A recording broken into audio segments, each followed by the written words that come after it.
Welcome you again. और इस series of lectures में हम ऑसिलेशंस को कंटिन्यू करने वाले हैं।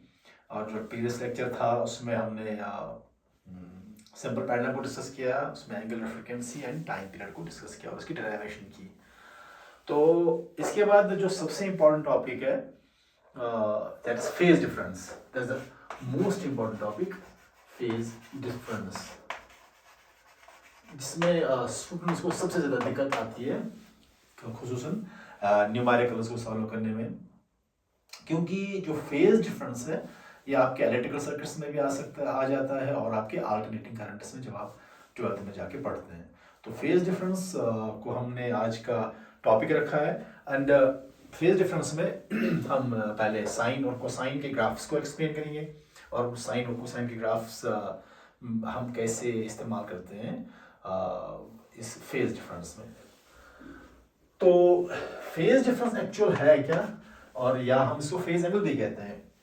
अगर आप सिंपल पेंडुलम की बात करते हैं, सपोज एक पेंडुलम है और ये बॉब है, ये यहाँ पे कहीं टाइप है।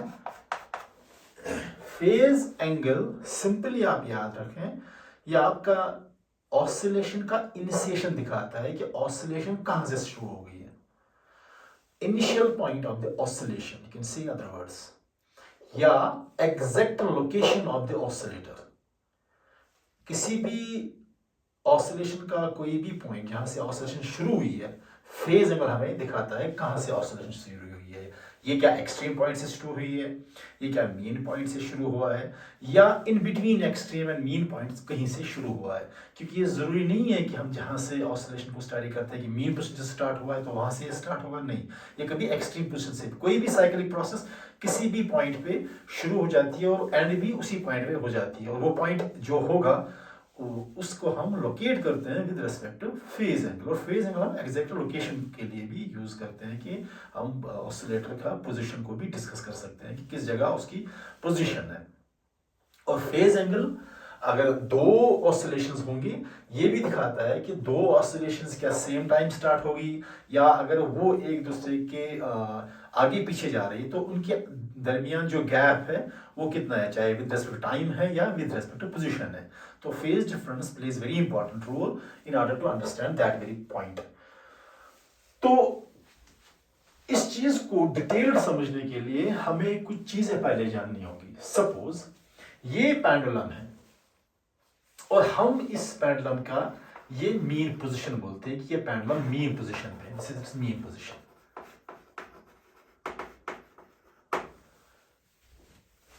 इस पेंडुलम का मीन पोजीशन अगर ये है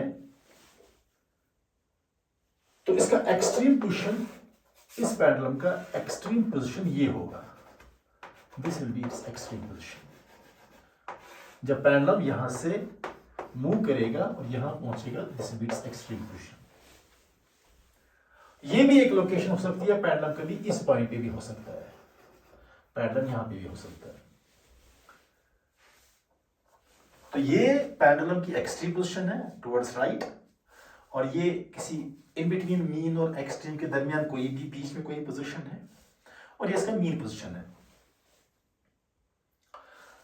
अब मीन पोजीशन जो है, यहां से जो एंगुलर डिस्प्लेसमेंट होता है ऑसिलेशंस का, पहले राइट की तरफ जाता है फिर ये वापस लेफ्ट की तरफ आता है। तो हियर यहां पे क्या है, एंगुलर डिस्प्लेसमेंट है। इस एंगुलर डिस्प्लेसमेंट को मेजर करने के लिए भी हमारा फेज एंगल काम करता है। यही हमें एंगल देखना होता है कि अगर यहां से स्टार्ट हुआ तो मीन पोजीशन से कितना दूर था, अगर यहां से स्टार्ट किया इसने ऑसिलेशंस तो मीन पोजीशन से कितना दूर था। अब हम कंसिडर करते हैं ज्यादा तौर पर इस पोजीशन को, क्योंकि यहां पे ये स्टेबल इक्विलिब्रियम पे है। तो स्टेबल इक्विलिब्रियम को हम रेफरेंस पॉइंट मानते हैं। अगर मैं यहां पे कोऑर्डिनेट सिस्टम डालता हूं इस पे, तो आप समझो ये ओरिजिन पे है, ओरिजिन पे, या आप इसको जीरो भी कह सकते हो, 0 डिग्री पे। तो कोऑर्डिनेट सिस्टम मैंने यहां डाल दिया, तो कोऑर्डिनेट सिस्टम के हिसाब से अभी जो मीन पोजीशन है ये 0 डिग्री कहलाएगा।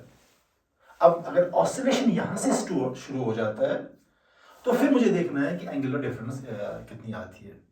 लेकिन कभी कभी हम ऑसिलेशंस यहां से भी शुरू कर सकते हैं। तो वो मीन पोजीशन अगर मैं ये कंसिडर कर रहा हूं तो वो पहले से ही कुछ एंगल की दूरी पे यानी कि 90 की दूरी पर पहले से ही है वो, तो पेंडुलम पहले से ही 90 के एंगल पे है, एक्सट्रीम पोजीशन पे है, यानी कि यहां पे ये with respect to this mean position पहले से ही 90 डिग्री पे है। यहां पे मैं ये भी कर सकता हूं, अगर मैं यहां कोऑर्डिनेट सिस्टम डालता हूं, यहां पे कोऑर्डिनेट सिस्टम और इसको 0 कंसिडर करता हूं, तो मेरा एंगल यहां से शुरू होगा, फिर यहां तक ये 90 आ जाएगा, फिर मेरा जो 0 है वो एक्सट्रीम पोजीशन से स्टार्ट होता है, यहां जो मेरा 0 है वो मीन पॉइंट से शुरू हो जाता है। तो आप कोऑर्डिनेट सिस्टम का 0 किस जगह अलाइन करते हो वो आपका 0 डिग्री बन जाता है। अगर ऑसिलेशन यहां से शुरू करते हो तो आपका पेंडुलम जो एक्सट्रीम पोजीशन पे है वहां से ही ऑसिलेशन शुरू करेगा, दिस लाइक दिस। अगर यहां पे आपने ओरिजिन स्टार्ट कर दिया तो आपका ऑसिलेशन यहां से शुरू करेगा ऐसे, या ये पहले यहां की तरफ जाएगा, डिपेंडिंग अपॉन कि आप फोर्स किस साइड से मारोगे। आप इसको यहां से पुश या पुल किस साइड से करेंगे तो उसी हिसाब से फिर ये मूव करना शुरू करेगा और ऑसिलेट करना शुरू करेगा। तो 0 आप किस जगह को मानते हो, 0 आप किस चीज को कंसिडर करते हो, तो वहां से आपका 0 डिग्री शुरू हो जाता है। तो वो मैं यहां से भी कर सकता हूं, वो मैं यहां से भी कर सकता हूं। तो for the sake of simplicity कि हमको पहले अंडरस्टैंड हो जाए, तो हमारा सबों का यही रहता है कि चलो हम मीन पोजीशन से ही हम एंगल को मेजर करना शुरू करेंगे। हमारे जितने भी ऑसिलेशन है वो हम मीन पोजीशन से ही स्टार्ट करते हैं, चलो मीन पोजीशन से स्टार्ट करते हैं। Although there could be a chances that the oscillation starts from the extreme position, maybe it's at unstable equilibrium point है यहाँ पे, तो अनस्टेबल इक्विलिब्रियम पॉइंट से ही निकल के इसने ऑसिलेशन शुरू कर दी, वापस आ गया तो एक साइकिल बना दिया। अब हम कभी कहते हैं नहीं यहाँ पे मीन पॉइंट है, यहाँ पे स्टेबल इक्विलिब्रियम है, चलो स्टेबल इक्विलिब्रियम से ही इसने ऑसिलेशन स्टार्ट कर दी और हम यहाँ पे ही एंगल को इनिशिएट करते हैं, यहाँ हम कंसिडर करते हैं एंगल चलो 0 डिग्री है। सो से अगर यही पेंडुलम मैं ऐसे बनाता हूँ और ये पेंडुलम यहाँ पे है और यहाँ पे मैं 0 डिग्री एंगल स्टार्ट कर रहा हूँ, चलो जब भी इसको हमने फोर्स दे दिया तो obviously pendulum will move like this, तो यहाँ पे पहुंच जाएगा। तो यहाँ पे मैंने एक लाइन ड्रॉ कर दी तो 0 डिग्री एंगल था, अब यहाँ पे एंगल बनना शुरू हो गया, अब यहाँ पहुंच गया तो यहाँ पे इतना एंगल बनेगा 90 डिग्री। यहां से यहां तक चला गया तो 90 डिग्री, क्वार्टर सर्कल बन गया, इतना सर्कल बन गया क्वार्टर सर्कल, फिर वापस आया और 90 और क्वार्टर सर्कल बन गया, फिर लेफ्ट की तरफ जाएगा और क्वार्टर सर्कल, अब नेगेटिव साइड में जाएगा और क्वार्टर सर्कल, और फिर वापस आ जाएगा और एक क्वार्टर सर्कल। तो ये बन गया कंप्लीट एक साइकिल। यानी कि जब आपका मीन पोजीशन पे पेंडुलम होता है, जब वो राइट की तरफ जाता है तो वो सर्कल का आधा पोर्शन बना देता है, फिर वापस आता है तो सर्कल का एक और क्वार्टर पार्ट बनता है, फिर लेफ्ट साइड जाता है तो सर्कल का एक और पार्ट बनता है, फिर वापस आ जाता है सर्कल का एक और, दैट्स कंप्लीट 360 डिग्री एंगल। इसका मतलब है जब यहां से यहां तक चला गया कि मेक्स 90 डिग्री है, फिर जब वापस आ गया अगेन 90 डिग्री, फिर जब यहां लेफ्ट चला गया अगेन 90 डिग्री, फिर जब वापस आ गया अगेन 90 डिग्री। तो फिर ये ऐसे ही करके एक कंप्लीट सर्कल बनाता है, यहां से यहां, फिर वापस यहां, फिर यहां वापस। So this means it's a complete cycle, 90 again 90 90 again 90, 4 times 90 is 360 degree complete cycle और one complete oscillation।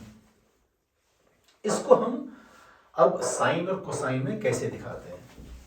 साइन और कोसाइन में हम इस ग्राफ को यानी कि इस ऑसिलेशन को, चाहे वो मीन पोजीशन से शुरू हो जाए, चाहे वो मीन पोजीशन से शुरू हो जाए, या आपका ऑसिलेशन एक्सट्रीम पोजीशन से शुरू हो जाता है, उसको हम कैसे दिखा सकते हैं? आप जानते हैं कि जो हमने जनरल इक्वेशन डिराइव की सिंपल हार्मोनिक ऑसिलेटर की, वो था y is equal to a sin omega t। y is equal to a sin omega t. It's a general equation of the oscillation of simple harmonic oscillator for the displacement. Equation of displacement for simple harmonic oscillator, general equation है। इससे पहले आप याद रखें, अगर graph यहां से शुरू हो रहा है ओरिजिन से, साइनोसाइडल ग्राफ, क्योंकि हमारा जो ऑसिलेशंस है वहां जो ग्राफ्स हम डालते हैं साइन और कोसाइन का, वो तो साइनोसाइडल है। अगर ये ग्राफ यहां से ओरिजिन से शुरू हुआ तो ये साइन ग्राफ है। अगर आपका ग्राफ यहां से शुरू हुआ या इस पोर्शन से शुरू हुआ तो ये कोसाइन ग्राफ है, दिस कोसाइन ग्राफ। कोई भी ग्राफ जो ओरिजिन से चला जाएगा, ओरिजिन से होते हुए पास हो जाएगा, ओरिजिन से यहां से स्टार्ट हो जाएगा, ये साइन ग्राफ है। और जो भी कोई ग्राफ आपका एक्सट्रीम पोजीशन, टॉप नीचे से जाए, नीचे से ऊपर आ जाए ऐसे, या ऊपर से नीचे आए, ये कोसाइन ग्राफ, ये कॉस वाला ग्राफ है। अगर साइन से आपका ग्राफ ऊपर की तरफ जा रहा है, फिर ऐसे ये ग्राफ ही हो सकता है जो नीचे से ऐसे जा रहा है, ये भी ओरिजिन से ही आ रहा है लेकिन नीचे की तरफ जा रहा है। यहां पे जो ऑसिलेटर है, पेंडुलम पहले राइट की तरफ चला गया, आपका जो राइट है वो यहां से होगा, फिर राइट की तरफ चला, फिर वापस लेफ्ट की तरफ आया, तो ये ग्राफ है। इसमें पेंडुलम पहले लेफ्ट की तरफ चला गया, आपका लेफ्ट जो आप देख रहे हैं व्यूअर्स, आपका लेफ्ट ये होगा, तो यहां से यहां गया, फिर वापस आ गया। यानी कि इस वाले ग्राफ में ये साइन ग्राफ है, ये ग्राफ जो है साइन ग्राफ है। पेंडुलम ओरिजिन यानी कि मीन पोजीशन से राइट की तरफ मूव करेगा, एक्सट्रीम पोजीशन, फिर वापस आएगा मीन पोजीशन पे। और इस वाले ग्राफ में ये भी साइन वाला ग्राफ है, लेकिन इसमें जो पेंडुलम है वो पहले लेफ्ट की तरफ चला जाएगा, फिर वापस बाद में मीन पोजीशन पे आ जाएगा। यानी कि यहां पे हमें ख्याल रखना होता है कि क्लॉकवाइज है या एंटी क्लॉकवाइज है, तो इसका भी आपको साइन से ही, ग्राफ से ही पता चलेगा। तो यहाँ पे जो आपको मैंने दिखा दिया, इसी तरह से हमारे ये कोसाइन ग्राफ से यहाँ से स्टार्ट हो गया या यहाँ से स्टार्ट हो गया, लेफ्ट एक्सट्रीम से ये जो ग्राफ है, ये एक्सट्रीम पॉइंट से ग्राफ स्टार्ट हो गए। ये जो ग्राफ है इसका मतलब है लेफ्ट एक्सट्रीम से बॉब मीन पोजीशन की तरफ आ गया, और इस ग्राफ का मतलब है, इस ग्राफ का मतलब कि राइट एक्सट्रीम से बॉब मीन पोजीशन की तरफ आ गया। यहां इस ग्राफ में ये मीन पोजीशन से एक्सट्रीम पोजीशन पे चला गया, इस ग्राफ में मीन पोजीशन से एक्सट्रीम पोजीशन पे चला गया लेकिन अपोजिट डायरेक्शन में, नेगेटिव साइड में, यहां पे चला गया पॉजिटिव साइड में। इस वाले ग्राफ में ये इन दिस ग्राफ ये पॉजिटिव पॉइंट से, एक्सट्रीम पॉइंट से टुवर्ड्स मीन पॉइंट आ रहा है, और यहाँ पे लेफ्ट साइड से टुवर्ड्स मीन पॉइंट से आ रहा है, यहाँ पे ये राइट से आ रहा है मीन पॉइंट से। तो ये ग्राफ्स आपको याद रखने पड़ेंगे कि साइन और कोसाइन का ग्राफ्स कैसे होता है। साइन का आप सिंपली याद रखें, जो ओरिजिन से स्टार्ट हो जाता है। अब यहाँ पे रखना है याद कि यहाँ से आपका ग्राफ टुवर्ड्स राइट जा रहा है, और यहाँ से ग्राफ टुवर्ड्स लेफ्ट एक्सट्रीम जा रहा है। सिमिलरली ये ग्राफ्स भी आपके ऐसे ही है, दिस मूव्स टुवर्ड्स पॉजिटिव और दिस मूव्स टुवर्ड्स नेगेटिव। तो ये ग्राफ्स आप याद रख लें। अब इस ग्राफ का जो मीन पोजीशन, अब ये जो है इसका जो ग्राफ होगा, ग्राफिकल रिप्रेजेंटेशन, वो ऐसे कुछ साइनोसाइडल होगा, इसमें लाइक दिस साइनोसाइडल। ये जो पोर्शन है, दिस एम्पलीट्यूड पार्ट है, this is amplitude part, and this is angular frequency part. ये एंगुलर फ्रीक्वेंसी पार्ट है। इसी पार्ट को अगर हम according to law of homogeneity add करेंगे तो वो भी एंगुलर पार्ट ही होगा। अगर ये एंगल है, इसको हम एंगल ही ऐड करेंगे तो according to law of homogeneity angle should be added to angle. तो इसी को जब हम कुछ ऐड करेंगे वो फेज एंगल कहलाएगा। तो वो कैसे आ जाएगा हम यहाँ पे डिस्कस करेंगे। सो एम्पलीट्यूड पार्ट, ये जो एम्पलीट्यूड है, it shows the maximum peak, this is the maximum value of this curve. Sinusoidal का मैक्सिमम वैल्यू जाएगा वो ये है, y is equal to a sin omega t। आप y is equal to a cos omega t ले सकते हैं, a cos omega t भी ले सकते हैं, लेकिन यहां पे जो ग्राफ होगा ये इसका ग्राफ जो होगा मैंने अभी डिस्कस किया आपसे, वो एक्सट्रीम पॉइंट से स्टार्ट होगा, इसका ग्राफ एक्सट्रीम पॉइंट स्टार्ट होगा ये। लेकिन हमने यहां कहा कि जो पेंडुलम है, हम पेंडुलम को कंसीडर करेंगे मीन पोजीशन पे, स्टेबल इक्विलिब्रियम पे, और ये पेंडुलम है और यहाँ पे इसका मीन पोजीशन है और ऑसिलेशन यहाँ से स्टार्ट होती है। तो हमें ये चीज कंसीडर करनी है, इस चीज को हम फिलहाल स्किप करेंगे। हम इसको भी जब आप ऑसिलेशन ले लेंगे एक्सट्रीम पोजीशन से स्टार्ट करेंगे, ऑसिलेशन ऐसे कंसीडर करेंगे, ये y equal cos omega t, ये भी ले सकते हैं आप। तो फिर आपका ऑसिलेशन एक्सट्रीम पोजीशन से स्टार्ट हो जाता है, आपका ग्राफिकल रिप्रेजेंटेशन ये है। लेकिन हमने यहां कंसीडर किया, चलो हम एंगुलर डिस्प्लेसमेंट और एंगुलर फ्रीक्वेंसी या एंगुलर डिस्प्लेसमेंट यहां से डिस्कस करने वाले हैं, कहां से, मीन पोजीशन से, और हम इसी को 0 डिग्री मानते हैं, इन टर्म्स ऑफ रेडियंस हमें मेजर करना पड़ता है यहाँ पे, तो हम यहाँ से 0 कंसीडर करते हैं। सो हमारा जो मीन पोजीशन होगा यहाँ से होगा, और एंगुलर डिस्प्लेसमेंट जो होगा वो यहाँ से ही होगा, चाहे फिर लेफ्ट की तरफ जाओ या पॉजिटिव की तरफ जाओ। तो इस चीज को हम इसके बदले ये भी ले सकते हैं, लेकिन फिलहाल हम इसी को कंसीडर करेंगे, इसको हम स्किप कर देंगे, एक ही साइड हम चलेंगे ताकि हम बाद में अंडरस्टैंड कर सकते हैं इजीली। मेरा ये मतलब है कि कुछ कोई book y equal a cos omega t की सूरत में इक्वेशन ऑफ डिस्प्लेसमेंट लेता है, लेकिन हमने ये वाला केस कंसीडर कर दिया और ये वाला केस कंसीडर कर दिया, तो हम ये वाली इक्वेशन को समझने की कोशिश करेंगे। ये जो a है, दिस एम्पलीट्यूड, और ओमेगा t जो है वो एंगुलर फ्रीक्वेंसी या एंगुलर डिस्प्लेसमेंट है, एंगुलर डिस्प्लेसमेंट है ये, एंगुलर डिस्प्लेसमेंट, सॉरी फ्रीक्वेंसी मैंने कहा था, ये एंगुलर डिस्प्लेसमेंट है, angular displacement.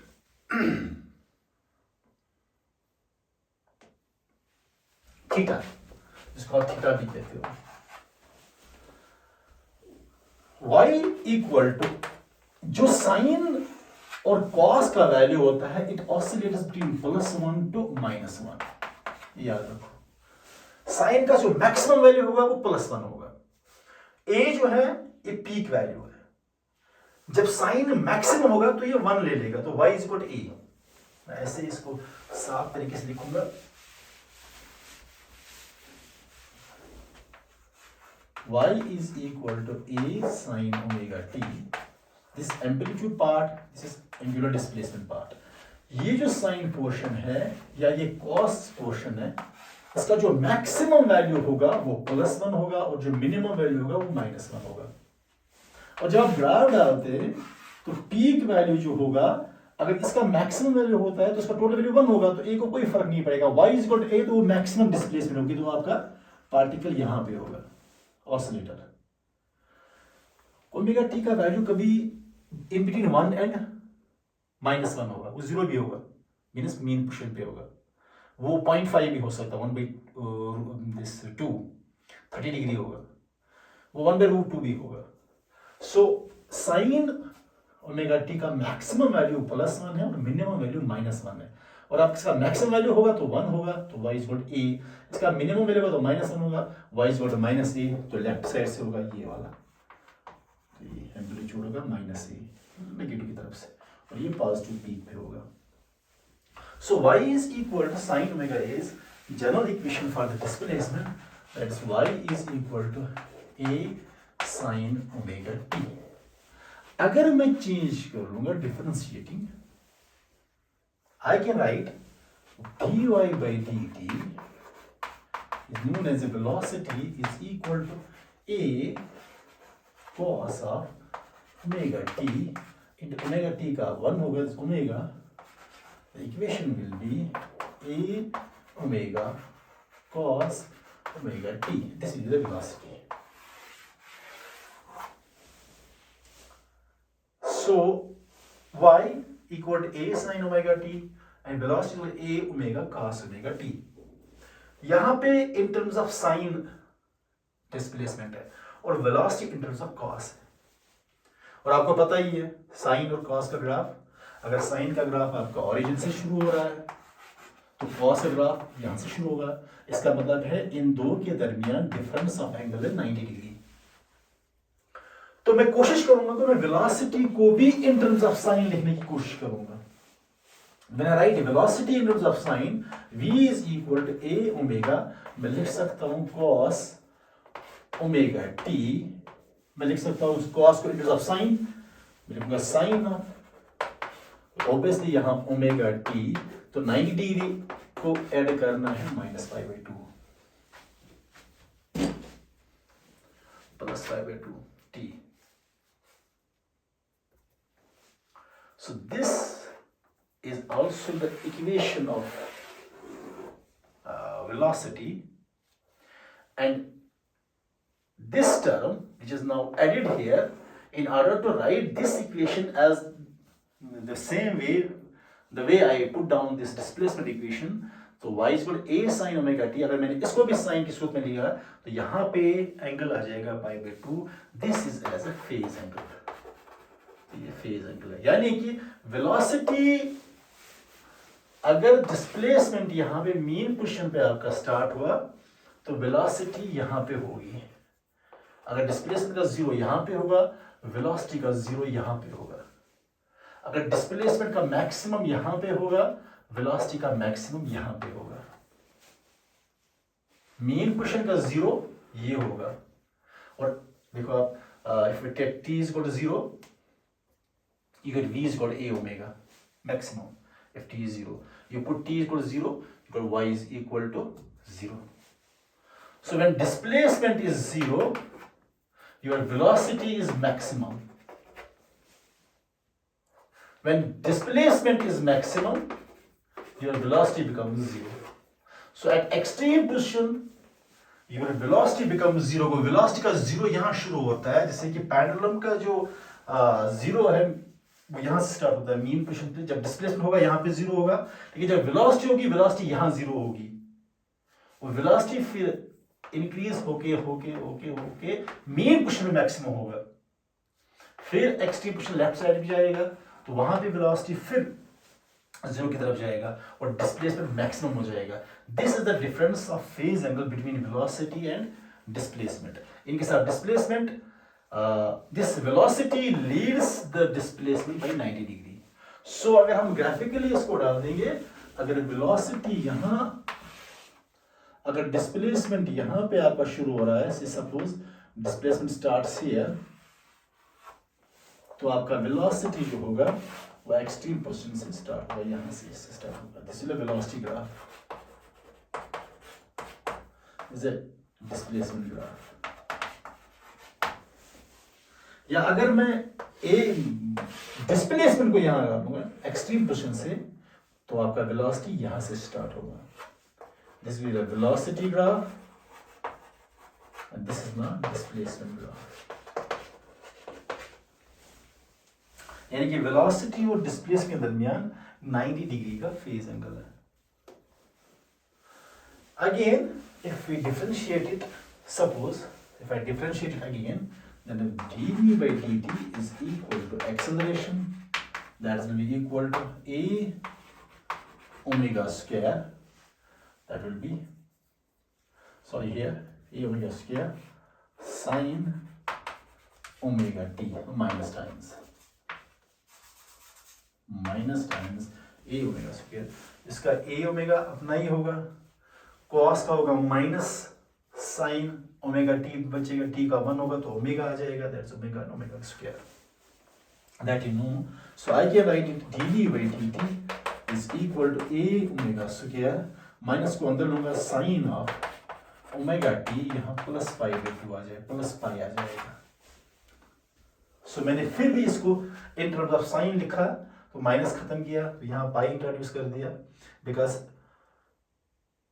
Pi plus omega 2 वो थर्ड क्वाड्रेंट आ जाएगा, पाई प्लस ओमेगा ये क्वाड्रेंट आ जाएगा, थर्ड क्वाड्रेंट, वहां साइन नेगेटिव है, नेगेटिव आ जाएगा. और फेज एंगल जो है वो π/2 है. सो डिस्प्लेसमेंट और वेलोसिटी के दरमियान जो फेज एंगल है वो π/2 है, और वेलोसिटी और एक्सेलरेशन के दरमियान जो फेज एंगल है वो पाई है. यानी कि वेलोसिटी, डिस्प्लेसमेंट और वेलोसिटी दरमियान है π/2, वेलोसिटी और एक्सेलरेशन दरमियान भी है π/2, लेकिन डिस्प्लेसमेंट और एक्सेलरेशन के दरमियान जो फेज एंगल दैट्स पाई. यानी कि अगर आप ग्राफिकली इसको देखेंगे, अगर डिस्प्लेसमेंट यहां शुरू हो जाता है तो वेलोसिटी यहाँ शुरू हो जाएगी, एक्सेलरेशन यहाँ शुरू हो जाएगी। This will be the velocity time curve, this will be the displacement time curve, this will B acceleration. इसके और इसके दरमियान 90, this is displacement, this is velocity 90 degree, velocity and acceleration 90 degree, displacement and acceleration 180 degree। अगर मैं ऐसे एक ही graph पे डाल दूंगा, अगर डिस्प्लेसमेंट यहाँ से शुरू होगी तो एक्सेलरेशन यहाँ से शुरू होगा, उल्टा 180 डिग्री फेज एंगल। सो एक ही ग्राफ पे अगर डालेंगे तो डिस्प्लेसमेंट अगर यहाँ से स्टार्ट होगा ऐसे, तो वेलोसिटी यहाँ से स्टार्ट होगी, तो एक्सेलरेशन यहाँ से स्टार्ट होगा। तो ये एक ही जगह हम डाल सकते हैं। इसको हम अगर एक ही पॉइंट पे लोकेट करेंगे, तो अगर आपका डिस्प्लेसमेंट यहां से है xm, तो वेलोसिटी यहां से होगा और एक्सेलरेशन यहां से होगा। डिस्प्लेसमेंट और वेलोसिटी के दरमियान angle 90 degree phase angle, velocity और एक्सेलरेशन के दरमियान angle phase angle 90 degree, displacement और एक्सेलरेशन के दरमियान 180 degree phase angle. Velocity leads displacement by 90, acceleration leads velocity by 90, displacement lags velocity by 90, velocity lags acceleration by 90 degree. जैसे आप LCR circuit में देखेंगे 12th में, वहां पे आप कैपेसिटर इंडक्टर को देखकर रेजिस्टर कैपेसिटर LCR सर्किट में जब वो कनेक्ट करेंगे, वहां पे भी ऐसे ही होता है, फिर LCR की डायग्राम ऐसे ही होती है। तो ये है फेज एंगल। फेज एंगल में एक ग्राफिकल रिप्रेजेंटेशन टाइम के हिसाब से कैसे देख सकते हैं वो भी बता दूंगा मैं आपको। सो अगर ये सपोज T/4 है, this is T/2, 3, T/4 and this is complete time period. और आपका एक ये this velocity time graph and then this is displacement time graph. ये जो गैप होगा इन पीक्स के दरमियान, दिस गैप अगर आप डाल देंगे line, this will be T/4। ये गैप जो आप देखेंगे between this line and this peak, this will be T/4। T/4 means 90 degree और π/2 radian. This is the phase difference. यहाँ पे ये डिस्प्लेसमेंट, दिस इज वेलोसिटी, और एक्सेलरेशन भी यहाँ से भी उतरेगी, और डिस्प्लेसमेंट एक्सेलरेशन दरमियान 180 डिग्री फेज एंगल होगा। This will be the time, the phase difference between displacement and velocity will be T/4। कभी कभी T/2 भी हो सकता है। T/2 मीन्स पाई, T/2 और 180 डिग्री और पाई रेडियन। कभी T भी हो सकता है, means 360 degree means 2 pi radian phase angle. So this difference between the two, this velocity and this displacement का phase angle है। अब हमारा जो level 2 में हो सकता है कि अगर आपके पास दो ऑसिलेटर्स हैं, एक phase angle के एक टाइम के हिसाब से वेरी कर रहा है, दूसरे टाइम के हिसाब से अपनी ऑसिलेशन वेरी कर रहा है, इनका phase angle कितना होगा। दिस इज लेवल 2 की फिजिक्स है। अगर किसी कोई इसके बारे में भी जानना होगा तो विल कॉन्टैक्ट, हम इसके ऊपर भी डिस्कस कर सकते हैं कुछ न्यूमेरिकल्स। और फिलहाल 11th पोर्शन के लिए ये काफ़ी है कि आप फेज एंगल को वेलोसिटी, एक्सेलरेशन और डिस्प्लेसमेंट कैसे स्टडी कर सकते हैं। Will be continuing with the numerical part. Thank you.